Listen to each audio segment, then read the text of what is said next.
"Dad, stop calling. You're embarrassing me." Those were the last words my daughter, Claire, said to me before hanging up. On the night of my 68th birthday, I sat in front of a chocolate cake with my name written across it in bright red frosting, and not a single person showed up.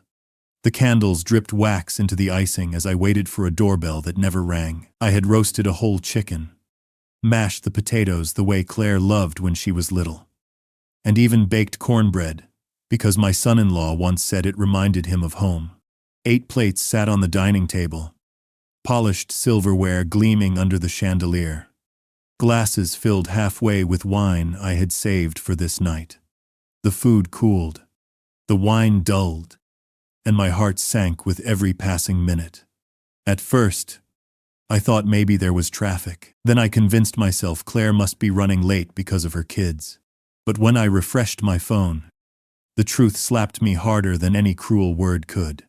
There they were, Claire, her husband Mark, and the grandchildren smiling on a Florida beach. Posted online with the caption, "Finally, real family time." Head. The words cut deeper than a knife. Real family time. So what was I? A ghost at the edge of their lives? I stared at the glowing screen, while the house I built with my bare hands felt colder than winter. I whispered into the silence. When did I stop being a father worth showing up for? My name is Martin Cole. I live in Harborview, Massachusetts, in a gray cape house near the bay. I worked 38 years as a lineman for the electric company. Winters in a bucket truck put ice in my beard. I came home with aching hands and a back that popped when I bent. The lights came on because we climbed. People cheered when the street flickered after storms. That was enough. Nora kept a bakery on Main Street. Cardamom rolls. Blueberry pies. Her apron smelled like cinnamon and warmth. After the rush, she brought day-old buns to the school. Claire waved from the cafeteria line. She was small and fierce and laughed like a bell. She liked puzzles and piano. She hated thunder and pressed her cold feet to my shins on storm nights. We were not rich. We kept coffee cans for vacations and for college. I painted this house myself. The kitchen floor was retiled 1 square at a time. A crooked swing hangs from the oak I bolted when Claire turned 6. Pencil lines still mark her height on the door frame. She tried to stand on her toes. I told her growth could not be faked. She said, "Watch me." On Saturdays, we drove the old wagon up the coast. We hunted sea glass and flat stones you could skim. We ate fries from a paper cone and shared a milkshake with 2 straws. I kept napkins in the glove box for the chocolate on her lip. Nora's stroke came fast. 1 week turned the house into calls and machines. I learned to fold a wheelchair into the trunk and to lift my wife without hurting her pride. Claire learned to braid her mother's hair. When Nora died, the bakery windows stayed dark, and the bell over the door went quiet. I woke to an empty side of the bed and a silence that made the walls ache. Claire took a job in the city and met Mark at a sales conference. He had clean shoes and a bright watch. He talked like every hallway was a stage. He made Claire laugh. When they married, I stood at the back of the church and held my hands tight. I paid for flowers and music and the photos that made us tilt and smile. I gave them the wagon and bought a used truck that starts in January. I built a new routine. I fixed things for neighbors. I walked the point where gulls worry the boats. I learned to cook simple meals. I burned 4 omelets and ate them anyway. I read Nora's recipe cards like prayers.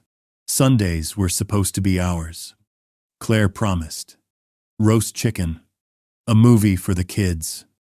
Stories about Nora so they would know her. I bought board games from the thrift store and cleaned every piece. I kept a closet shelf labeled with their names. Family is a muscle. Use it, or it goes weak. Then small things slipped. Claire replied with 1 word. Busy. Mark took over the calls. Core unit. Healthy boundaries. He called me Martin instead of Dad. The kids were always almost in the car and somehow never arrived. Work bled into weekends. Plans fell apart with new reasons each time. Neat reasons. None of them fit our history. I tried to be patient. I breathed the way the hospice nurse taught us. In and out. I wrote letters I did not send and polished the silver only Nora could polish right. I kept the porch light on until midnight. I blamed the damp for the ache in my chest. On the morning of my birthday, I woke early. I scrubbed the sink. I ironed a clean shirt. I set Nora's lace runner on the table. I set 8 plates and folded cloth napkins. I roasted chicken with lemon and thyme. Cornbread went into the oven. Gravy turned smooth and glossy. I placed candles in a chocolate cake from a young baker who tries to carry Nora's kindness. I took a picture of the table and sent it to Claire. See you soon. I wrote. The doorbell did not ring. The wine turned flat. My phone lay still on the counter. Then the beach photo appeared. It was not the water that broke me. It was Claire's smile. I taught that smile to her when she was small and scared. She used it on me. I am not a man who scares easy. I have been in storms that threw trees across roads like toys. I have hung from a swaying pole while thunder walked over the bay. That night, I could not find my balance. The room tilted. The house felt too large for one person. I ran the tap, though there were no dishes to wash. I sat in Nora's chair and listened to the clock. The candles shrank to small white bones. This must be a mistake, I told myself. Then the caption under the photos took that hope away. Real family time. The words felt like a verdict. I looked at the cake and blew out the candles in a line. I did not make a wish. Wishes are for children. I am a father. Fathers make plans. I kept looking at that photo long after the screen dimmed. The one of Claire and her children standing at the edge of the surf, while Mark raised a glass to the camera. I used to be the one she held on to at the water's edge. She was afraid of waves when she was small. I told her to keep her eyes on the horizon and squeeze my hand. I thought those days had bound us together for life. Now I saw her leaning on someone else, smiling like she had no memory of the man who lifted her onto his shoulders when she was too tired to walk back across the sand. After Nora's funeral, Claire and I became a team. She was 14. We ate breakfast for dinner because pancakes felt easier than casseroles. I let her paint her room a loud orange, even though it hurt my eyes. We fixed the squeak in the attic together. She said, "It's just you and me now, Dad." And I believed her. I built my strength around that promise. But promises shift when new voices move in. Mark arrived with polished shoes and a chest full of opinions. He said a grown woman shouldn't spend every Sunday with her father. He said, family traditions were fine, but not if they interfered with progress. He said she had to learn boundaries. Those words wrapped themselves around her like chains, dressed up as guidance. Soon her calls came less often, then stopped landing with warmth. She spoke to me like she was reading from a manual, short and stiff, every sentence sounding prepared. I replayed the last holiday we spent together before the distance grew. Thanksgiving. The house smelled like roasted turkey, the kind Nora taught me to brine overnight. I set the table with care. Claire walked in, holding her phone more than her children's hands. Mark criticized the oven temperature and offered to order takeout. The kids asked to leave early to play games at the hotel. When I cleared the plates, I found most of the food untouched. That was when I knew the roots of our family tree were drying out. I tried to water them with patience. I drove an hour to watch her youngest in a school play. She smiled politely, as though my presence was an obligation rather than a joy. When I asked if they'd join me for Sunday lunch, Mark answered first. He said, "We're focusing on our own household now." Claire only nodded. That nod broke me more than his words. Still, I held on to hope. I filled my calendar with reminders of her birthday, her anniversaries. The first day of school for the kids. I called. I texted. I sent cards with handwritten notes. Weeks passed with silence, or replies that sounded more like memos than messages from a daughter. My neighbors began to notice. They asked if I would be with family for Christmas. I smiled and lied. I said yes. On Christmas Eve, I sat alone by the tree and watched the lights blink against empty chairs. The pattern became impossible to ignore. Each change in Claire's tone matched a new step deeper into Mark's influence. Less laughter. More jargon. Less warmth. More distance. I made lists in a notebook. Dates and phrases. Like I was troubleshooting a broken system. And maybe that's what family had become. A machine where my part no longer fit. I never imagined I'd have to fight for my own child's love. Yet that night, staring at the photo captioned "Real Family Time," I realized Mark hadn't just pulled her away, he had convinced her that I no longer belonged. The worst part wasn't the empty house or the cold chicken. It was knowing Claire believed she was building a better life without me. I sat at the table, pencil in hand, writing in that old notebook. I wrote one line and underlined it twice. Find the truth. If Mark had poisoned her heart against me, I needed to know how deep it went. And if he had secrets, financial, personal, or worse, I would uncover them. Not out of spite, out of love for the little girl who once clung to me in the waves and whispered, "Don't let go, Dad." In a next of me's lift, I woke to the smell of cold gravy and lemon on my fingers. The table was still set. The cake had slumped on one side like it was tired of standing for no one. I carried the plates to the sink and washed them one by one. When I dried the last glass, my phone buzzed. A message from Claire. "Sorry, Dad. Something urgent came up. We love you."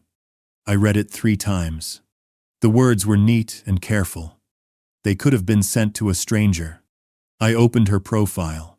The newest photo sat at the top like a flag. A wide deck over blue water. Big white umbrellas.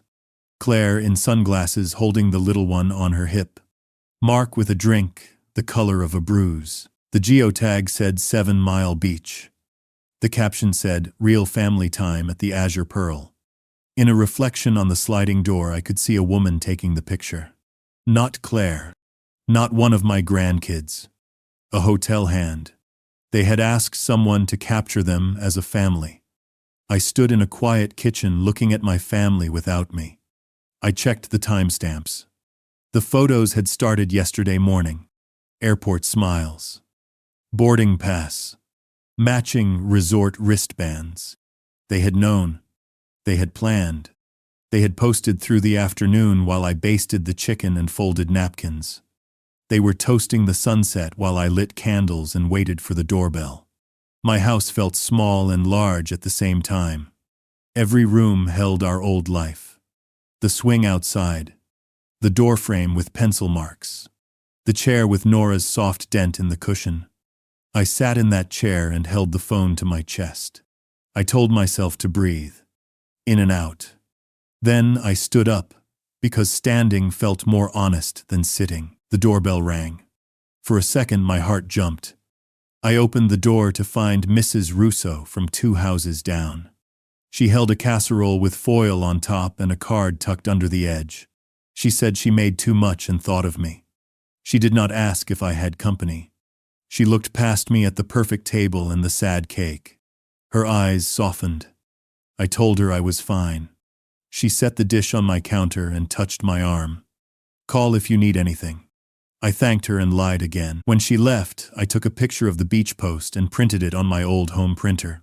The colors came out too bright, like a child's drawing. I slid the paper into a manila envelope and wrote dates on the corner. I did not know why yet. It felt like the start of a map. Mark called at noon. He said my name like he was already bored. "Martin, I heard you had a little birthday dinner planned." I said yes. He cleared his throat. "Look, We are working on balance. Claire needs to focus on her core unit. The kids needed sunshine. The doctor said so. He talked about wellness and boundaries and time away from stress. He never said sorry. I asked him why no one told me about the trip. He said it was spontaneous. Then he laughed. You know how it is. Life comes at you fast. I looked at the printed photo on the table. The kids wore matching straw hats. The hats had the resort name stitched on the bands. Spontaneous trips do not have embroidered hats for children. I told him I understood. He said good and hung up. I boiled water for tea. I did not drink it. I opened the old laptop Nora used for recipes. I typed slowly. The azure pearl. The resort photos were glossy and perfect. Cabanas with gauze curtains. Bright blue pools. A private path to the sand. I looked at the price for a week.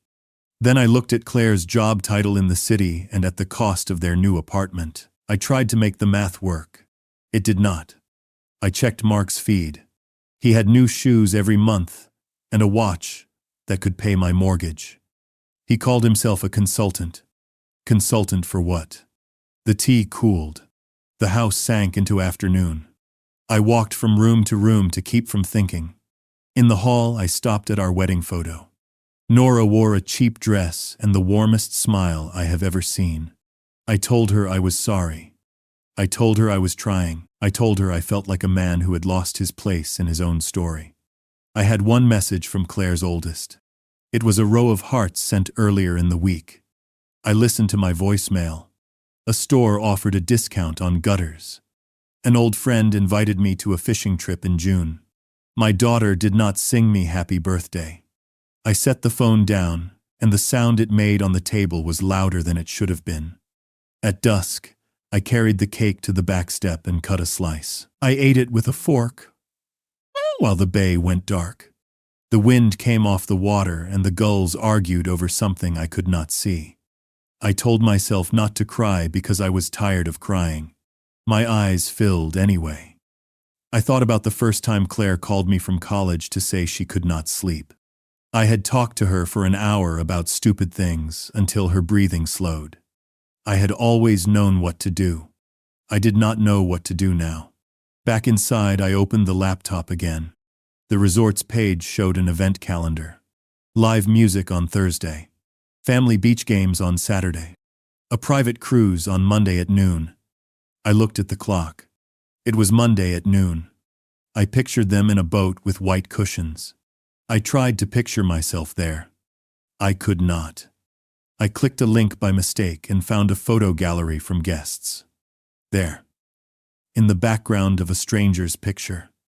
I saw them again. Mark holding a drink. Claire laughing at something out of frame. A woman with a gold bracelet close by. The same woman who had been reflected in the door. My stomach turned. Something moved from ache to anger. Not the kind that makes you slam doors. A cold kind that makes you careful. I closed the laptop and rinsed the plate. Then I pulled the notebook from the drawer and wrote a new line under my first. I wrote it slowly so I could see it. He lies to her. He lies to me. Find proof. I set the envelope with the printed photo beside the notebook. I put a paperclip on both. I wiped the table clean. I turned off the porch light. Then I sat in the dark and listened to the tide. The house breathed around me. I did not feel defeated. I felt like a man at the bottom of a pole in a storm. Looking up, checking his belt. Ready to climb. I woke the next morning with the notebook still open on the table. The words stared back at me. He lies to her. He lies to me. Find proof. The sun was sharp through the blinds. My back ached from sleeping in Nora's chair. But my mind was clear. I brewed coffee, black and bitter, and sat with the old laptop again. I typed Mark's name into the search bar. His profile was easy to find. He liked being seen. There were photos of him at conferences in new suits, at restaurants with plates that looked like art, at gyms with mirrors catching his grin. He posted quotes about discipline and success. Words stolen from men he had never met. Underneath the shine, I found gaps. No coworkers commented. No old friends. Just a circle of shallow applause. The same 5 names over and over. I wrote them down. I scrolled further back. Before Claire. He had a girlfriend named Anna. She was in a few old pictures, smiling at him like he was the sun. Then she disappeared. Months later he was with Claire. I searched her name. Anna Price. A florist in Vermont. Her business page still existed. I stared at a picture of her holding tulips. She looked older, worn around the eyes. I almost wrote to her but stopped. I had no right yet. At lunch I walked to the harbor to clear my head. The wind off the water stung my face. Fishermen patched nets and laughed with each other. I envied their simple trust. When I returned, I opened the drawer where I kept Nora's old bills. Folded among them was a pamphlet someone had left in my mailbox months ago. Licensed, discreet. I had tossed it aside then. Now I studied it like a lifeline. That night, as the house creaked in the dark, I dialed the number. A woman answered with a steady voice. Harbor Investigations. How can we help? I told her my name. My voice shook, so I gripped the phone tighter. I said I needed to know the truth about my son-in-law. She did not sound surprised. She asked for details. I gave her what I had. The resort name, the photos, his job title, the cars he drove, the places he posted from. She listened without interrupting. Then she said, Mr. Cole, we can meet tomorrow at noon. I hardly slept. At dawn, I ironed the shirt. Nora once said, made me look sharp. I trimmed the rough edges of my beard. At 11:30, I drove into town and parked near the library.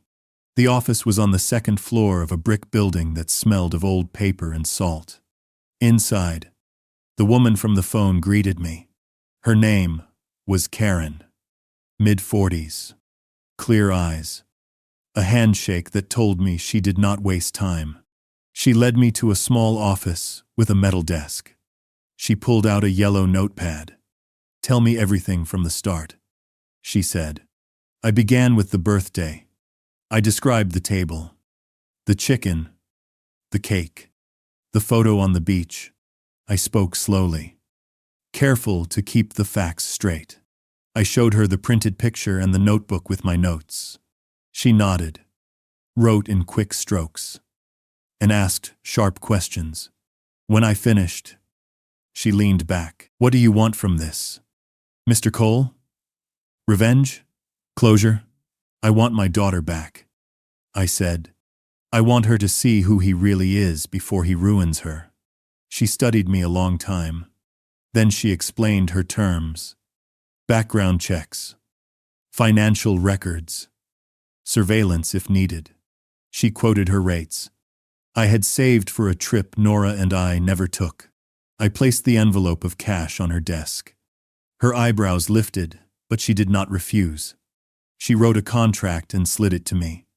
I signed. My hand was steady. She promised updates within the week. She warned me of the risk. If your daughter is deep under his influence, she may fight you before she believes you. I nodded. Pain was already familiar. I could endure more. I left the office with a copy of the contract in my pocket. The street outside felt different. The world had not changed, but I had. I was no longer waiting for calls that would not come. I was no longer whispering apologies to walls. I was moving. That evening, I walked through the house with purpose. I opened closets, straightened shelves, checked the locks. I laid out the suit Nora bought me for Claire's college graduation. Navy blue. Clean lines. It still fit. I polished my shoes until they caught the light. In the mirror, I saw not a forgotten old man, but someone ready for battle. I poured the leftover wine into the sink. I folded the lace runner and stored it away. I cleared the table of plates and candles. Then I set one folder in the center. Inside were the photo, my notes, the contract, a seed of truth ready to grow. I turned off the lights and sat once more in Nora's chair. I whispered to her picture on the mantel. Maggie, I'm doing this for Claire. For us. Help me hold steady. Outside, the tide rolled in, patient and certain. For the first time in years, I felt the same. The week stretched out like a rope pulled tight. Each morning I woke early, drank strong coffee, and walked along the harbor to keep my legs steady and my mind sharp. The gulls screamed overhead. Boats rocked against their moorings. The air smelled of salt and diesel. Every sound reminded me that I was still alive, still moving. I carried a small notebook in my coat pocket and filled it with fragments. Times of phone calls, words Claire used, odd details about Mark's posts. I wrote it all down. Karen called on Thursday evening. Her tone was calm, but the words stung.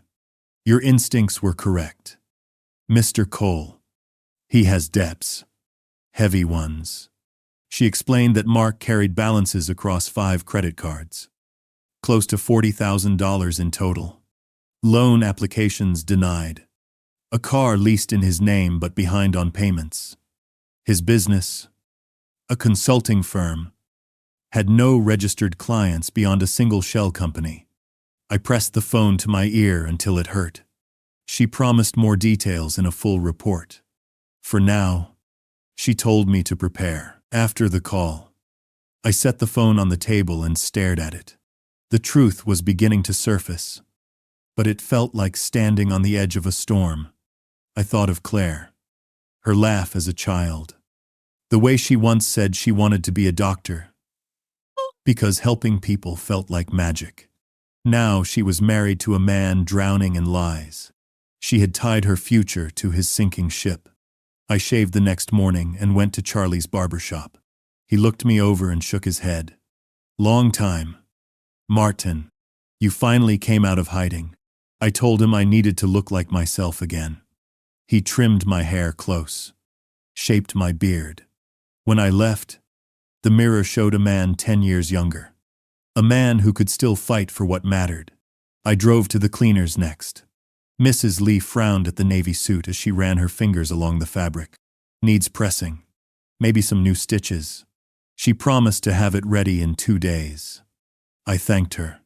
She smiled, soft and kind, and said, Your wife would be proud. The words caught in my chest. I carried them with me all the way home. That evening, I opened a box from the attic. Inside were old photo albums Claire had loved to flip through as a child. Pictures of beach days, birthday cakes, Christmas mornings. I placed a few on the mantel where she would see them if she came back. I wanted her to remember who we were before Mark. I wanted the images to stand against the fog he had poured into her mind. Karen met me on Saturday at a quiet cafe near the library. She slid a thick folder across the table. Tabs divided it into sections. Finances, business, personal. She let me read while she sipped her coffee. My hands shook as I turned each page. Overdue bills. Gambling transactions at casinos in Rhode Island. Emails to women whose names I had never heard. In one section, photos of him with another woman leaving a hotel. My stomach clenched. I pushed the folder back and closed my eyes. He is not just careless, she said. He is dangerous. Men like him burn everything they touch. Your daughter is at risk. I nodded. I knew she was right. The question was how to show Claire the truth without losing her completely. Karen said we would plan carefully. Present the facts in order. Calm and steady. Let the evidence speak louder than anger. I agreed. I had spent my life repairing lines in storms. I knew patience, steady hands, and timing meant everything. Back home, I began to prepare like it was the most important job of my life. I walked every morning to keep my body strong. I read about manipulation, about how abusers isolate their victims. I practiced conversations in front of the mirror, controlling my voice until it carried calm instead of rage. I rehearsed phrases. Claire. I have something to show you. Claire. I need you to listen. Not shouting. Not blaming. Just truth. I cleaned the house top to bottom. Not for guests, but for battle. I set the table with nothing on it except the growing folder of evidence. I polished my shoes and hung the navy suit on the door. I was not going to meet Mark as a broken man. I was going to face him as the father of the woman he had tried to control. At night, when the tide rose and the wind shook the windows, I sat in Nora's chair and whispered to her photo, Maggie, I'm close. I'm not giving up. For Claire. For us. The house felt less empty when I said it out loud. On Sunday morning, I received a notification. Mark and Claire were flying back from Florida on Tuesday afternoon. I circled the date on the calendar in red. Then I wrote underneath, Truth arrives home. Monday arrived heavy and clear. I woke before the gulls and brewed coffee so strong it bit my tongue. The house held its breath with me. I sat at the table with the folder closed and my notebook open. I wrote the date in the top corner. I wrote 3 words under it. Wait with purpose. Then I stood up and began. I walked the harbor path until the sun pulled the chill off the water. My legs found a steady rhythm. Fishermen waved. A boy threw crusts to ducks that did not need them. I counted lampposts to keep my mind from jumping to the worst pictures. At the last post, I turned back and picked up my pace. I felt my heart thud in a way that said I was still here. Still useful. Still strong enough to carry truth. Back home, I cleaned like a man expecting company. Not for show. For focus. The fridge shelves came out and went back in. The windows cleared until the bay looked close enough to touch. I gathered toys the grandkids had left months ago and set them in a basket by the stairs. I dusted the piano Claire once learned her scales on. I pressed each key to see if it still sang. It did. I ate real food and not just bread and coffee. Eggs. Apples. Soup from the freezer I had marked with Nora's handwriting on the lid. I shaved slow so I would not cut myself. I ironed the navy suit pants on a towel the way Nora taught me when the board was broken. When the phone rang, I breathed twice before answering. It was Karen. Her voice stayed steady. Final documents are coming together, she said. Let the facts do the work. Lead with numbers. End with the photographs. Stay calm no matter what. She paused. And remember to look at your daughter more than him. I wrote those lines on a card I could fit in my pocket. Look at Claire. Lead with numbers. End with photographs. Stay calm. The hours stretched, then snapped shut. I opened the folder and arranged the pages in the order that made the most sense. First, the statements that showed balances climbing like bad weather. Then the denials from banks with dates that matched the timelines of his trips. Then the messages that did not read like business. Then the pictures that needed no translation. I put sticky tabs on the corners so I would not fumble in front of her. I practiced lifting each tab until my hands moved without noise. When my thoughts slid toward anger, I stepped away from the table and did something with my hands. I oiled the front door hinges until the squeak left. I changed the batteries in the smoke detectors. I coiled extension cords the right way so they would not knot. I fixed the loose porch board that had annoyed me for a year. I could not mend a marriage with a screwdriver, but I could make a house steady. A letter began in my head and would not leave. I sat and wrote it in ink on the good paper Nora kept for holidays. Claire, I know you are kind. That is why someone used that kindness against you. I will show you facts. I will not shout. I will not ask you to choose in the moment. I will not make you feel small. I wrote until the fear slid out of me and the words sat solid on the page. I folded the letter and slipped it into the folder. Not on top, but close. If her eyes went hard when she saw the pictures, I would hand her the letter and wait. I drove to the cleaners and picked up the suit. Mrs. Lee had brushed it to a deeper blue. She handed it over the counter like a uniform before duty. I thanked her and promised to bring cookies when this was over. She smiled without asking what this was. On the way home, I stopped at the barber shop. Charlie lifted an eyebrow and said the neckline still looked clean. I told him I needed the quiet. He buzzed the clippers once and pretended to work while we talked about nothing. When he finished, he set his hand on my shoulder. "You look like yourself," he said. "Keep it that way." I rehearsed in the mirror that night. I pictured Claire in front of me. Not the version trained to speak in Mark's phrases, but the girl who counted lightning with me during storms. I practiced the first line until it did not shake. "Claire, I have something to show you. Please sit. Give me 10 minutes with no interruptions. Ask me anything after." I practiced the lines for Mark. 2 short lines. "We will not raise our voices. We will not touch each other. We will use public space." I kept my voice low and steady. Rage makes hard truths easy to dodge. Calm pins them to the table. Sleep came late, but it came. I woke before the alarm and watched the bay turn silver.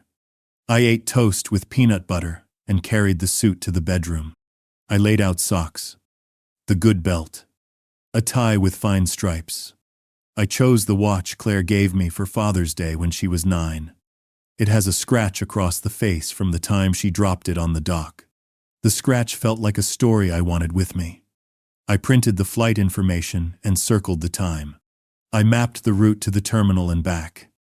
I picked a cafe I had used once when Nora's sister flew in. It had round tables and space between chairs. Windows on both sides. Security nearby. I rehearsed where I would sit so my body would not block the exit. I did not want anyone to feel trapped. Trapped, people explode. I wanted air. At noon, I called Karen and told her the plan. She approved the public place. She reminded me to expect the oldest tricks. He will accuse you to distract her. He will bring up your worst moments. He will try to make you perform the angry father while he performs the reasonable husband. Do not give him that gift. Let silence do some of the work, she said. People hear better in quiet. I packed the folder in a plain bag. I added 2 bottles of water and a small box of tissues. I put mints in my pocket because breath matters when you say hard things, face to face. I set my phone to vibrate and turned off banner alerts. No pings while we spoke. No outside noise in the room. When the sky went pink, I walked to the memorial garden. The roses were not in bloom, but the canes were strong. I set my hand on the soil where we laid Nora's ashes. Maggie, I will keep my voice soft and my back straight. Help me see our girl instead of the man who hurt her. Help me stop before I say more than I should. Help me accept what I cannot control. Night settled slow. I checked the locks and turned off the downstairs lights. I left the porch light on. I stood in the hall and stared at the pencil marks on the doorframe that charted Claire's height. She tried to cheat those lines when she was 5. She learned to stand flat when I smiled and shook my head. The truth is like that. I thought. It holds. Even when people try to stretch it. I slept in the navy suit pants to make sure they did not pinch. I dreamed I was climbing a pole in rain with my belt tight and the wind pushing hard. At the top, a line had snapped. I reached for it and chose each step with care. When I woke, my hands were open, not clenched. The clock said morning. The calendar said Tuesday. The red circle under the date glowed like a beacon. The truth was coming home, and I was ready to meet it at the door. Tuesday moved in slow waves. I dressed early. Every motion deliberate. White shirt pressed. Navy suit fitted. Striped tie knotted twice until it sat straight. I polished my shoes until they held the morning sun like water. I slid the folder into my plain bag and checked the tabs again. Numbers first. Dates next. Photos last. I carried the watch with the scratch across its face and set it on my wrist. It ticked steady, as if it knew this day mattered. I drove into the city ahead of schedule. The airport was crowded, bodies flowing in every direction, voices echoing against glass and tile. I found the cafe near baggage claim, the one with round tables and wide windows. I chose a seat with my back to the wall and space on either side. The bag stayed on my lap. I sipped black coffee and waited. At 3:42, the arrivals board flashed. Flight landed. People began to spill from the tunnel, pulling suitcases, hugging relatives. Then I saw them. Claire first. Her hair pulled back, sunglasses on top of her head, tired smile fixed in place. Behind her, Mark, tan, phone already in his hand. Their children trailed, clutching stuffed animals. My throat tightened.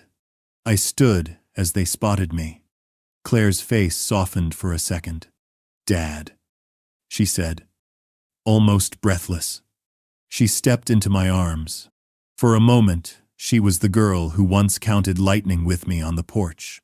Then Mark cleared his throat, and the moment snapped. We sat at the cafe table. Mark spoke fast, showing photos of beaches and cocktails, talking about relaxation and family bonding. His voice was slick. Claire smiled and nodded, but her eyes looked elsewhere. I waited until he paused. Then I set the folder on the table. "This is for you," I said to him. But my eyes stayed on Claire. She frowned. "What is it?" "Dad?" Mark laughed, thin and sharp. "Paperwork? Really?" He tried to push the folder back. I opened it myself. The first page slid into view. A statement with numbers lined in red. Credit card balances stacked high. Claire's eyes caught the totals. 40,000. Her mouth opened, but no sound came. Mark shifted, reaching for the folder, but I held it firm. Claire turned another page. Bank denials. Dates circled. She whispered. "We talked about debt before we married. You told me." Her voice cracked. Mark jumped in, saying words like investments, leverage, opportunity. I waited. Then I flipped to the next section. Emails. Messages not meant for her eyes. Names she did not know. Times and places. Her hands trembled. She pushed her sunglasses onto her head as if clearer vision could erase the words. When I turned the tab to the last section, silence fell. Photos. Mark at a casino. Chips stacked. Mark leaving a hotel with another woman. Claire gasped. The children fidgeted, sensing something raw in the air. Mark's mask cracked. His voice rose. "This is invasion of privacy. He's twisting things. He's trying to ruin us because he can't let go." His finger stabbed the air at me. "He's bitter and lonely. He doesn't want you to have a real marriage." He leaned closer, his face red. "Claire, you have to choose. Him or me. Right now." His words shook the table. Claire's breath came fast. She stared at me, then at the folder, then at her husband. Her wedding ring slipped as her hand shook. She pulled it off slowly, as if it burned. She set it on the table next to the photographs. Her voice was thin but steady. 6 years of calling you dad," she said to him.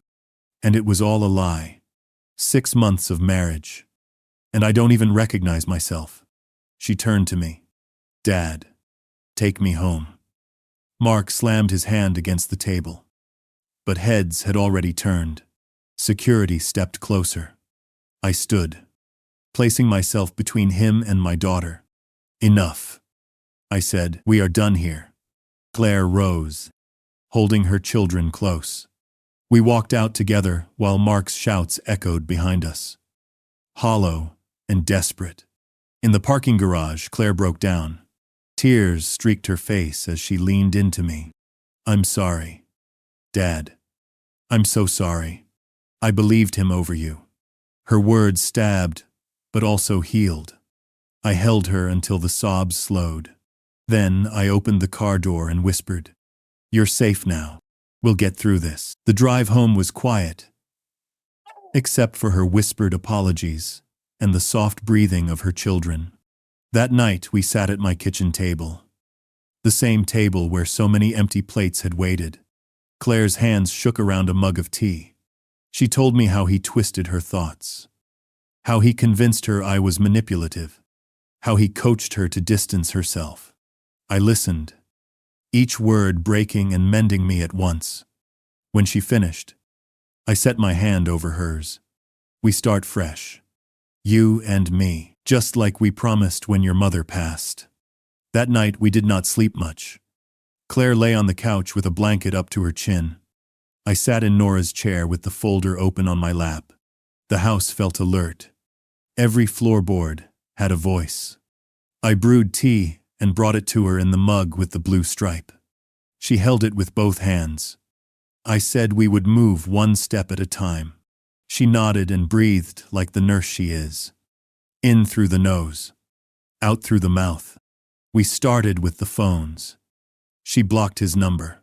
She blocked every account he used to reach her. We screenshotted every message that crossed the line. We saved them in a new folder on the desktop with a plain name. Nothing to tempt little eyes. I showed her the doorbell camera feed and how to answer from her phone. We tested it twice. The picture came through clear. She smiled for the first time all day. In the morning, we drove to the bank. Claire spoke to a woman at a small desk near the window. She explained that she needed to freeze cards and remove an authorized user. Her voice shook on the first sentence and then steadied. The woman listened and did not ask for details. She printed forms and slid them across with a pen. Claire signed with the same careful hand that wrote love notes to her kids in their lunchboxes. We requested a credit check. We set up alerts. We opened a small account in her name, only for rent and food and gas. When we left, the air felt lighter by an inch. Next was the school. We met the guidance counselor. Claire asked that the office call her number only. She left a list of safe adults. She added me to the pickup list. We agreed on a word the children would know if anyone else tried to take them home. It was silly and private and made them giggle. They hugged my waist when we reached the parking lot. The eldest asked if the beach had made Mommy happy or sad. Claire knelt and said both. Honest and kind. Karen called it noon. She had packaged the report into sections I could carry. She would stand by if we needed a statement. She recommended a lawyer who handled family matters with quiet and skill. Her name was Laura Alvarez. We drove to her office after lunch. The waiting room had soft chairs and a shelf of children's books. Laura greeted us with firm eyes and a gentle voice. She outlined steps like a map. Temporary orders. A protective boundary if he kept pushing. Emergency funds. Document everything. Do not reply to rage with rage. Put it in writing. Keep it plain. Claire listened and took notes. Laura asked her to list every account and asset she knew about. She asked about the wedding, the lease, the car. Claire answered what she could. I filled in dates and places from the folder. Laura watched me and nodded once. She saw the work we had done and treated it with respect. She said the photos were strong. She said the debt trail told a clear story. She said we had been careful and that care would matter. We stopped at the grocery on the way home. We bought bread and soup and fruit, the normal things I always buy. Claire added crayons and thick paper. That night she drew with the children at the kitchen table while I cooked. She made a sun with a smiling face. The little one drew a house with a big door. I cut the crusts off their grilled cheese like I used to for her. She laughed through tears when she noticed. That sound loosened something tight inside me. Mark began to call from new numbers. We did not answer. He sent long emails that started with apology and ended with blame. We printed them and filed them. He used my first name like an insult. He told Claire she was weak. He told her I was poisoning her mind. He sent a photo of the kids on a carousel from months ago. He wrote that she was ripping a family in half. Claire pressed her lips and closed her eyes. Then she reopened them and slid the printout into the tab labeled. She whispered thank you to the quiet room, as if the house itself had helped her stay steady. Laura arranged a mediated meeting for Friday at the community center. Neutral ground. A room with glass windows and a receptionist outside. No surprises. No yelling if it could be helped. Mark agreed through his own lawyer. He wrote that both his parents would attend. Laura said that was fine. Witnesses can be helpful when the mask slips. Thursday, we prepared. We made 3 copies of everything. We wrote out a short timeline. We practiced what to say and what to hold back. Laura said to keep the focus on safety and finance. She said to tell the truth in short lines. She said to let him show himself. I walked the harbor again that evening. The sky was clear and thin. I asked the water to give me patience. It gave me a quiet wind and the smell of salt. When I came back, Claire was on the couch with the children asleep against her arms. The lamp lit her face from the side. For a second she looked 12. Then she blinked and looked at me. She said, I am scared. Dad. I said, me too. We smiled at the truth. We agreed to be brave anyway. Before bed, I placed the binder and the spare copies in my bag. I set the bag by the door. I tuned the doorbell camera for better light. I locked the windows and made sure the back gate latched. I checked the smoke detectors again because I am that kind of man. I laid the navy suit on the chair for morning. I folded a note to myself and slid it into the inside pocket. Look at Claire. Speak slow. Do not chase his lies down every hallway. Open the window if the room feels tight. When I turned out the lights, the house did not feel empty. It felt ready. I whispered to Nora that we were close. I asked her to sit with Claire in her dreams. I asked her to steady my hands if Mark tried to break me. I lay down on the couch so Claire could have the bed. I stared at the ceiling and counted my breaths. The clock ticked through midnight into Friday. The tide moved in and out like a kind of prayer. Morning would bring the second storm. We had lines and ladders and a team now. We would climb together. Friday came like the crack of a branch under weight. I dressed in the navy suit, the one brushed clean by Mrs. Lee. Claire wore a plain blouse and carried no jewelry. She looked pale but steady. We drove in silence. The children left with a neighbor who hugged them both, as if she knew the storm that waited. The community center smelled of floor wax and paper. The mediation room had glass walls, round tables, and chairs that scraped too loud against the tile. Laura Alvarez was already there, her folders stacked neat, her calm presence filling the space. She greeted us with a nod that said, "We are not alone." Mark arrived 10 minutes late, his parents at his side. His shirt was open at the neck, tan, still on his skin from the trip. He grinned as if nothing had happened. His mother looked nervous. His father stared at the floor. The air thickened when he sat down across from us. He began before anyone asked. "Claire, you have to understand. Your father is twisting everything. He's sick with loneliness. He can't stand that you've built a life without him." He waved a hand at me like I was a child throwing a tantrum. He leaned forward, his voice smooth. "All this debt talk, all this nonsense, it's strategy. Investments. Do you think I'd risk our children's future?" Laura's hand lifted slightly. A quiet signal. I opened the folder and slid the first set of papers across. Numbers, credit cards stacked to the limit. Balances highlighted in red. Mark's grin flickered. Claire stared at the totals. Her hand rose to her mouth. His mother whispered his name. Mark straightened and tried again. "These are temporary. Any businessman carries leverage. Don't let him scare you. I turned the page. Loan denials.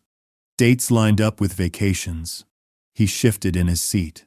Claire's eyes filled. Then came the messages. Emails to women he never mentioned. Names Claire did not know. Times of night. When she slept. His father's head dropped into his hands. His mother's face went white. Claire whispered, "How could you?" The words shook, but they came out strong enough to carry through the glass wall. Finally, I laid down the photographs. Casinos. Chips stacked high. Him outside a hotel with another woman. Her hand on his arm.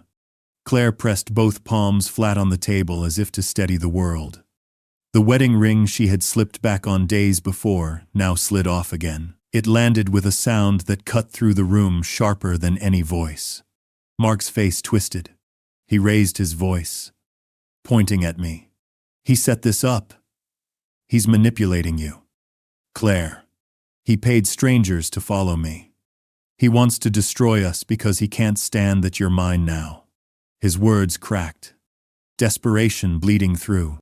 Claire did not look at him. She kept her eyes on me.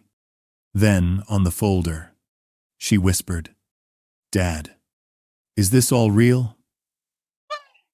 I nodded once. Every page can be checked, every photo legal, every record public. No tricks, just truth. Silence spread. Mark's parents shifted away from him. His mother spoke first. Voice trembling. "What have you done to this family?" "Mark?" His father's shoulders sagged. "You've shamed us all," he said. Mark lunged across the table. His voice breaking. "Claire, you need to choose now. Him or me. You can't have both." Claire's eyes filled, but she stood. She picked up her bag, lifted the folder, and said, "I choose the truth." She turned to me. "Dad, let's go." We walked out under the fluorescent lights. Her steps quick, mine steady. Mark shouted after us. His words tangled between threats and pleas. Security moved closer. Laura gathered the rest of the papers. His parents stayed behind. Voices low and broken. Outside. The sky was bright, but the air felt heavy. Claire stopped at the car and pressed her forehead against the roof. Her breath came hard. I placed my hand on her shoulder. "It's over," I said. "Not all of it, but enough to start." On the drive home, she cried quietly. She told me she had felt trapped, like she was shrinking each day. She said she believed his words about me, that she thought I was clinging too hard. She admitted he had made her write that Father's Day card, line by line, until it sounded like a memo. Each confession cut me, but each one freed her. That evening, the children curled up on the rug with crayons, while Claire and I filled out forms Laura had given us. We signed protective orders, requests for separation, temporary custody plans. We sealed them in envelopes for morning delivery. Claire's hands shook, but she kept writing. When the house was quiet, I sat in Nora's chair. Claire came over and sat at my feet like she was 10 again. She whispered, "You saved me." I shook my head.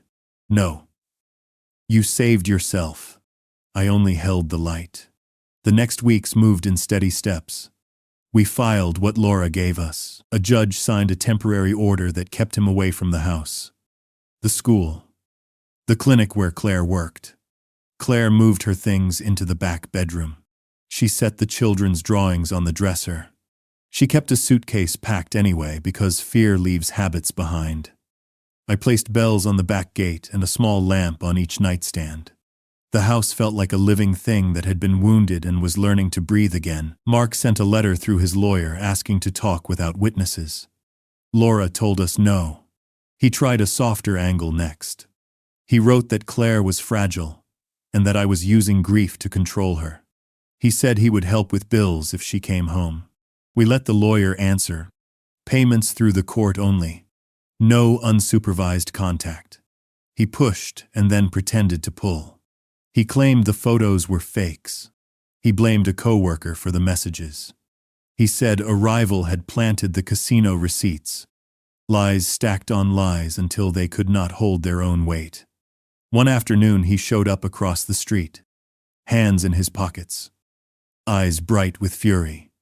He did not cross the line the order set, but he stood there and smiled. The doorbell camera caught the picture of a man who believed the rules belonged to other people. I called the police. They spoke to him at the curb and then to me on the porch. The officer pointed at the camera and said, "To keep printing everything." He was kind and precise. He had eyes like a man who had seen this pattern too many times. Claire began counseling through the hospital program.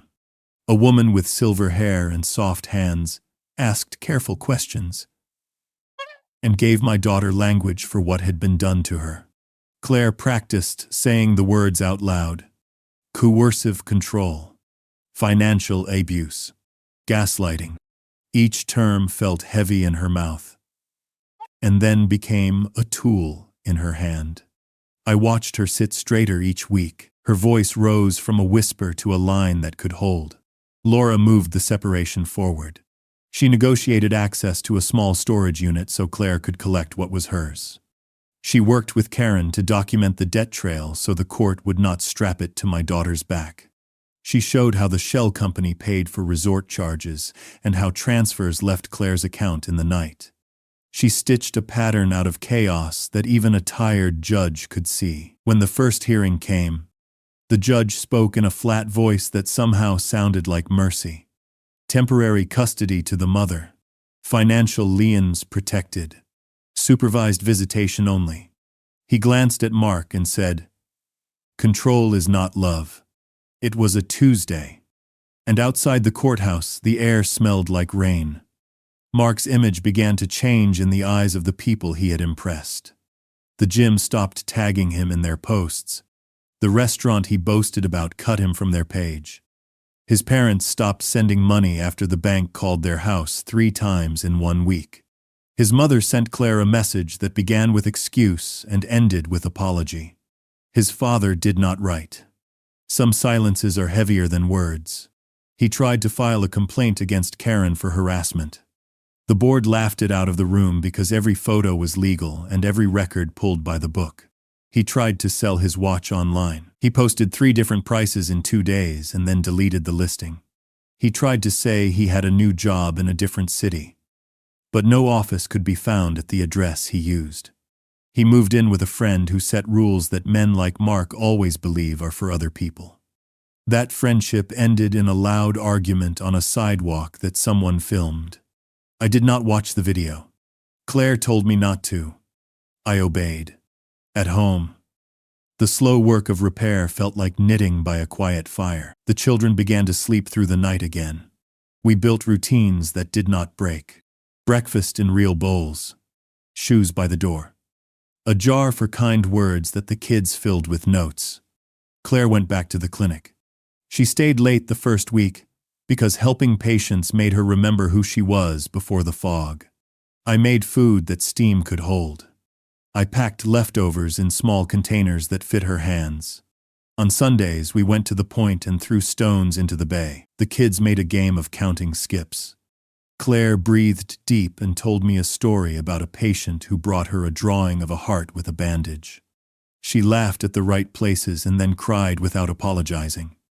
I kept a handkerchief folded in my pocket. She took it and dabbed her eyes, and then kept it for good. She washed it and put it back on the table like a promise. The divorce moved through the courts faster than I thought it would. Lies make noise at first and then fail under light. By winter, the judge stamped the papers. The debt stayed with the man who had made it. The accounts shut down. The apartment lease released. The car returned to the lot with fees we did not have to pay. The protective order extended. He had broken it twice with long rants left on voicemail after midnight. The recordings helped the judge's pen stay heavy. Mark enrolled in a gambling counseling program to avoid charges from another county. The report came across Laura's desk with lines underlined in red. He described himself as misunderstood. He blamed the economy. He claimed enemies had stalked him. Nowhere did he write the word sorry. The counselor signed the paper anyway. Box checked. Program complete. A form without a change. By spring, Claire's shoulders no longer hunched without her noticing. She took one class toward a nurse practitioner degree. She marked the exam date on the calendar in green. The children learned to ride their bikes on the flat patch near the marina. They fell and stood and fell and stood. Each time they looked back to see if we were watching. We clapped. We shouted their names. On warm days, our neighbor dragged a small grill to the sidewalk and burned hot dogs until the ends curled. It felt like a neighborhood again. I never talked to Claire about money unless she brought it up. I slipped a check in an envelope once and found it returned to my pillow with a note. "We will build this together," she wrote. I saved that note under the plastic in my wallet. Some papers are more valuable than deeds. Sometimes guilt came back like a tide and pulled her under for an hour. She would hold her head and say, "How did I not see?" I would answer the same way every time. "Because you are kind. Because he trained you not to trust your own eyes. Because strong people fall. And then they stand up." She would nod. She would breathe. She would make tea for both of us. We would sit. And the house would hold. On the first hot day of June, a letter arrived. His parents had sold their lake cottage. There was a short line addressed to Claire. "We hope your life is calm. We will not interfere anymore." It was not the apology she deserved. But it was a door closing without a slam. That night, we ate ice cream on the steps and let it drip down our fingers. The kids laughed until they hiccuped. Claire leaned her head on my shoulder and said, "It feels like air again." The summer brought small joys that added up to a life. A kite that stayed in the sky. A pie that did not burn. A storm that only shook the windows without taking our power. I oiled the swing on the oak and tightened the bolts. The children pumped their legs and screamed for me to watch. I watched. I learned the names of their dolls. I learned to braid hair badly and then better. I learned that grief can share a room with peace. Sometimes a man at the grocery would nod at me and say, "I heard about what you did." I would nod back and say, "I did what a father does." I did not feel brave.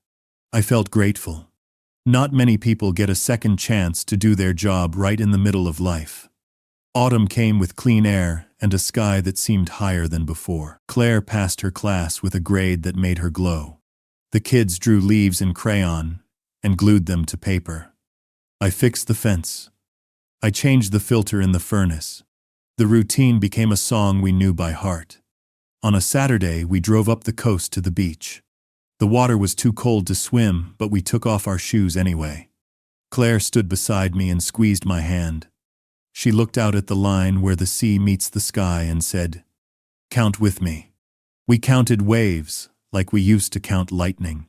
When she reached 10, she whispered, "I am home." ChatGPT Danoi. Winter returned with sharp winds that rattled the shutters. The bay froze at the edges, and gulls stood on the ice as if daring it to break. Inside, the house stayed warm with noise that used to be missing children running down the hall. Claire humming while folding laundry. The kettle whistling too often. Life had rebuilt itself. Not perfect, but strong where it mattered. Mark tried once more to claw his way back. A letter came through the lawyer. He claimed he had changed, that counseling had opened his eyes. He wrote lines that sounded practiced, each one slippery as oil. Claire read it at the kitchen table. Her jaw set. She slid it across to me. I asked if she wanted to answer. She shook her head. The lawyer sent a single-line reply. All communication through the court. After that, silence. Real silence. Christmas came. We cut a tree from the lot down the road.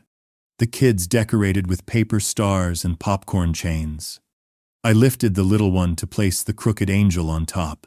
Claire laughed for the first time in months. The sound unguarded and whole. We baked cookies with Nora's old cutters. We opened gifts wrapped in newspaper and string. There was no gold watch. No resort trip. No pretense. Just us. Together. And it was enough.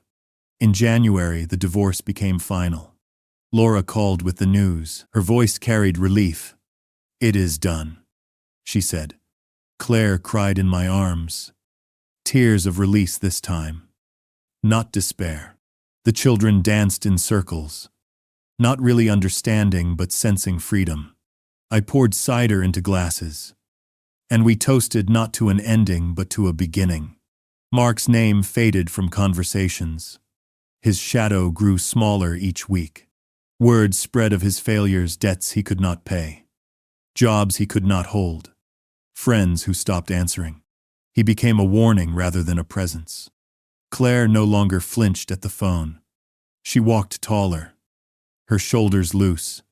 She filled her days with work, school, and the messy joy of parenting without someone pulling strings. By spring, hope grew visible. The roses in the garden pushed green shoots through the soil. Claire's classes advanced, her grades steady. The kids learned to ride faster on their bikes, their laughter echoing down the street. I fixed the porch railing, hammered the boards tight, painted them white again. The house looked cared for, like the people inside. I found myself talking to Nora less with apologies and more with updates. "Maggie," I told her photo. "She's stronger now. You'd be proud." Some nights I sat in the garden and listened to the quiet. No longer haunted but comforted. Healing was not a straight line, but we were walking it together. On my 69th birthday, the house was full. Neighbors came with dishes. Children crowded the table. Claire lit candles on a cake she had baked herself. Chocolate with buttercream, just like Nora used to make. She kissed my cheek and whispered, "Thank you for not giving up on me." I looked around at the crowded room, the warmth, the light. For the first time in years, I felt no empty chair at the table. Later that night, when the guests had gone and the dishes were piled high, Claire sat beside me with a quiet smile. She said, "Dad, I know now that real family time was never about beaches or pictures. It was about nights like this." I held her hand, rough from work, steady with purpose. I whispered back, "We never lost it. We only had to find it again." The clock ticked toward midnight, steady and calm. I leaned back in Nora's chair, the same chair that had held my grief, now holding my peace.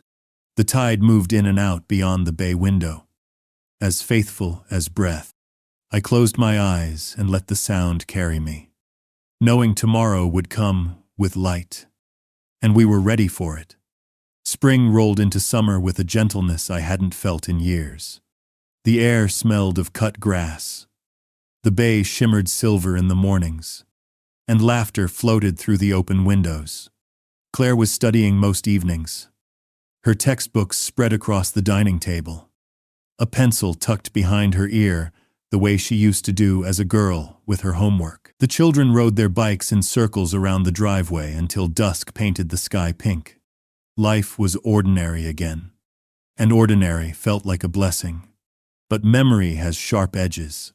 There were nights when Claire woke sweating, convinced she heard his voice. Sometimes the children asked why Daddy wasn't coming back. Claire would kneel, hold their faces, and say, "Because Daddy made choices that hurt people." They nodded, not fully understanding, but sensing the truth was enough. I stood in the doorway each time, my chest tight, proud and aching all at once. Mark's shadow wasn't gone. He filed one last motion in court, claiming Claire had poisoned the children against him. Laura handled it with the coolness of someone who had seen it all. She presented his late-night messages, The restraining order violations. The debts that trailed him like smoke. The judge dismissed his claim in minutes. He left the courtroom without looking back. That was the last time his name crossed official papers. At home, the children began making plans for my next birthday. Months in advance. They whispered in corners, drawing cards, hiding them badly under couch cushions. Claire pretended not to notice. I noticed everything, but I let them have their secret joy. It healed something in me to see them plotting kindness instead of living in fear. One evening in July, Claire asked me to sit with her on the porch. The air was warm, the roses in Nora's garden heavy with bloom. She handed me a glass of iced tea and sat cross-legged like she did as a teenager. "Dad," she said, "I've been carrying guilt for months. I let him put distance between us. I believed him when he told me you were controlling. I even wrote that Father's Day card the way he dictated. I'm so sorry." I listened, my hand wrapped around the cold glass. Then I said, "You don't need to apologize. Claire, you survived. That's what matters." She shook her head, tears slipping down. "You never stopped fighting for me. Even when I pushed you away." I put my arm around her shoulders. "That's what fathers do. We keep the porch light on until our children come home." As the sun sank, the children burst onto the porch, carrying sparklers they had begged to light early. We stood together, watching the sparks trace brief stars in the darkening air. For a moment, the past and its weight lifted, leaving only the glow of now. By autumn, Claire passed her first advanced exam with a grade that made her beam. She hung the paper on the fridge with a magnet shaped like a seashell. The kids clapped for her as if she had won a race. I clapped too, louder than anyone. She blushed and rolled her eyes but left the paper there for weeks.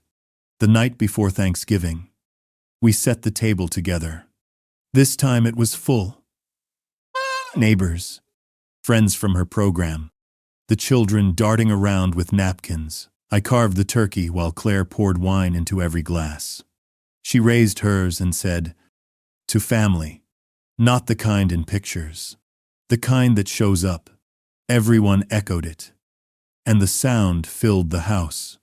Later, after dishes and stories and the kind of mess that only joy leaves behind, I sat alone in Nora's chair. For the first time since she died, the silence did not hurt. It rested on me like a blanket, gentle and warm. I looked at the calendar pinned to the wall. My 70th birthday circled in red, not as a warning, but as a promise. Next year, I would not sit alone. Next year, candles would be blown out by many hands. The first warm evening of June carried the smell of lilacs through the screens. My 70th birthday fell on a Saturday. I woke before dawn and sat at the table that had once held a cake for ghosts. The house breathed softly. In the hallway, tape covered the doorframe where pencil lines once marked Claire's height. New pencil lines were coming. I could feel it like weather. At 9, the doorbell rang. The children burst in with paper crowns and a banner they had painted themselves. The letters were crooked and perfect. Claire followed, balancing a cake box and a bouquet of roses cut from Nora's garden. She kissed my cheek and whispered, "We made this for you." I lifted the lid. Chocolate with buttercream, swirled like the ones my wife used to make. The room filled with neighbors carrying casseroles, bread, a bowl of strawberries. Someone put music on low. Chairs scraped. Laughter rose. The house did not echo. It answered. Claire set plates while the kids hid behind the couch, badly, giggling. When we all gathered, she cleared her throat. "Dad," she said, "I wrote something." The room quieted. Her hands shook once and then settled. She read a short letter. Words about nights I had stayed on the phone until she fell asleep. About the time I taught her to braid twine, and she braided my patience into a rope that held. She thanked me for finding light when she had no map. She said she was sorry for the empty chair last year and grateful for every chair filled today. I did not try to be brave. Tears found me and did not feel like weakness. They felt like rain after a long season of thirst. We sang. I blew out candles with the help of small lungs. The kids insisted on slices with the corners where frosting pooled. The neighbor who had brought me a casserole on a dark night clinked her glass and said, "To second chances." Glasses touched. A simple sound. It rang like truth. Later, when the kitchen had turned to happy chaos, Claire and I stepped onto the porch. The bay was blue as a held breath. She slipped her hand into mine. We stood the way we used to stand at the water's edge, counting waves. She leaned her head to my shoulder. "I do not know what the future holds," she said, "but I know the shape of love now. It shows up. It stays." I nodded. We watched the gulls cut bright lines across the sky. Back inside, the children tugged me toward the doorframe. "Grandpa, measure us," they said. I found the pencil in the junk drawer. I drew lines above their heads, wrote the date, and smiled at their proud faces. Claire took the pencil and, with a grin that was all mischief and grace, stood flat against the wood herself. I marked her height like I had when she was 5, like I had when she was 14, like I had before the world tried to teach her to disappear. She laughed through tears. We pressed our hands to the cool paint and left a print I did not wipe away. As evening folded the day, the last guests drifted home. The house settled. In Nora's chair, I opened a small envelope. Claire had tucked beneath my plate. Inside was the watch I had worn to every storm. The strap replaced, the face still scratched. A note clipped to it. "Keep this scratch. It's proof we survived." I fastened the watch and listened to its steady tick. I looked around at a room rebuilt, not by money or grand gestures, but by showing up, again and again. When I turned off the porch light, I did it with a smile. It wasn't a beacon anymore. It was a thank you. For my daughter. For the children. For neighbors who became family. For a house that learned to hold both grief and joy. I whispered into the quiet. I am part of my family. The words didn't hurt. They fit. The house grew quiet after the celebration ended. But it was not the hollow quiet I had known. It was the kind that follows laughter, like echoes of joy clinging to the walls. I sat alone in Nora's chair, the candle wax still soft on the cake plate, the banner crooked but proudly hanging. For the first time in years, silence did not wound me. It wrapped me. Claire came back from tucking the children into bed. She leaned against the doorway, watching me the way she used to when she was small and waiting for me to notice her drawings. Her eyes were tired, but steady. "Dad," she said softly, "I'm not afraid anymore." I smiled, too choked to answer. She crossed the room and placed her hand over mine. We stayed that way for a long time, letting the weight of the past settle into something we could carry without breaking. I thought of the man I had been 1 year earlier sitting at this same table, staring at untouched plates, whispering to walls. That man had believed he was finished. Tonight, I knew better. Pain had not been the end. It had been the ground from which something stronger grew. Claire's children had left their drawings scattered across the table. One showed a house with 3 windows and a tall figure beside it. Over the figure, in shaky letters, they had written, "Grandpa." I held that paper as if it were gold. It was proof that I was still here, still needed, still loved. Later, after Claire went upstairs, I stepped onto the porch. The night was cool, the bay alive with moonlight. I breathed deep and spoke into the air, as I had done so many times before. "Nora." I kept the light on, and she came home. The tide whispered back against the rocks. I closed my eyes and let the sound carry me. Life would bring storms again, no one escapes them, but I had learned that even storms can clear the air. Even broken things can be mended when people choose to show up, to stay, to love without conditions. I turned off the porch light before bed, not because I gave up, but because I no longer needed it as a beacon. Claire was home. The children were asleep upstairs. The house was full. The man who once sat alone at a birthday table was gone. In his place was a father, a grandfather, a survivor. And for the first time in a long time, that felt like enough.